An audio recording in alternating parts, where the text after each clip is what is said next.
This week coming, Rishi Sunak is going to give Conservative MPs a free vote on Boris Johnson's future if the Privileges Committee finds out that he deliberately misled Parliament about the Downing Street pandemic parties and etc. Boris Johnson himself is in front of the committee on Wednesday. What's the big picture here? What's the politics? What's going on? Well, I think for the first thing, having a free vote is not unusual when it's a matter for the House.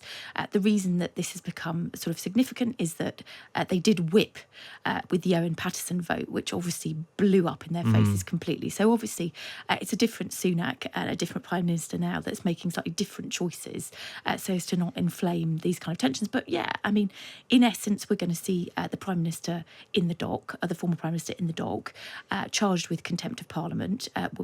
The suggestion that he misled the House by effectively telling them that he was not, or that he was following the rules when these lockdown breaking parties were held in both his place of work and indeed his home place as well.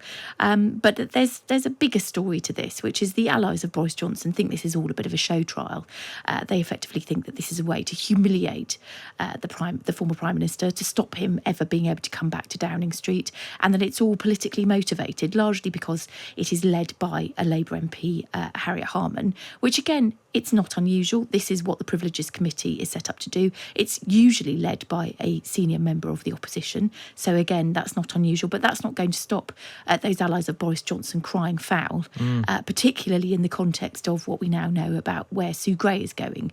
Although the committee will say that they've done their own done their own research and they've commissioned their own evidence, there is going to be a suggestion that a lot of what comes out is predicated on the Sue Gray report. And of course, we know she's now off to join the Labour Party. So those are the kind of optics of the story we're going to be. But it is going to be, it's going to be fascinating. And real popcorn moment. What mode do you think Boris Johnson is going to be in front of the committee? Because there are two Boris Johnson modes, right? There's the kind of sort of very, I've spent the last year speaking to my lawyers and this is what I'm going to say, and if anyone who wants to show isn't going to get it mode.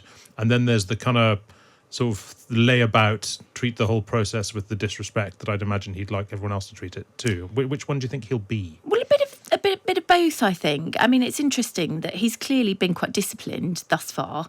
We've been obviously trying to speak to some of his allies over the course of the weekend and the end of the week to try and get a sense of what his defence is going to be. And we've been sort of roundly rebuffed with, you need to talk to my representative, trying to get his lawyers to engage, his friends to engage, etc., etc. So they obviously are applying a certain degree of discipline to the message that they want to go out. But at the same time, Boris Johnson generally can't help himself. He's a colourful character. He genuinely doesn't think he's done anything wrong. And all the time we've been reporting on Partygate, the message that's come back from his acolytes and from those that he associates with is that he genuinely thinks he did nothing wrong, that he followed the rules, that if he did break the rules, he was badly advised, and that effectively it's everybody else's fault and not his. Yeah.